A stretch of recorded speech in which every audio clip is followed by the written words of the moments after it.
Welcome students, আমি তোমাদের আজকে ইংলিশের একটা রিভিশন ক্লাস নেব।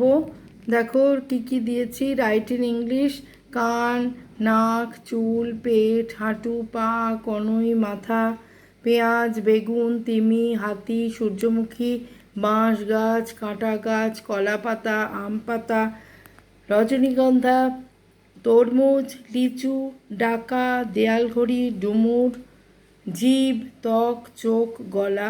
আমি এই কটা দিলাম, তোমরা বইয়ের সব কটা শব্দই রাইট ইন ইংলিশ করে প্র্যাকটিস করবে।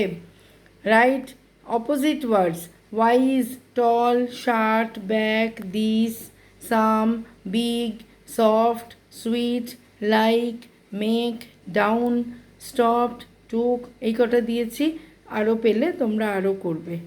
তারপর দেখো পাজল দিয়েছি চারটে: এ অ্যাক্রস পেঁয়াজ, ডাউন গাজর; বি অ্যাক্রস গোলাপ, ডাউন রজনীগন্ধা; সি অ্যাক্রস তিমি, ডাউন ভোঁদর; ডি অ্যাক্রস মশা, ডাউন মথ।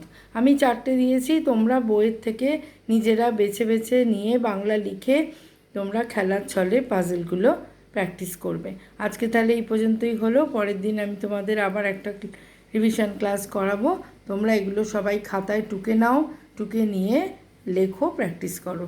পড়া মুখস্থ না হলে বই দেখে আগে মুখস্থ করে নাও, তারপরে না দেখে লেখো। আজকে তাহলে এইটুকুই। ওকে।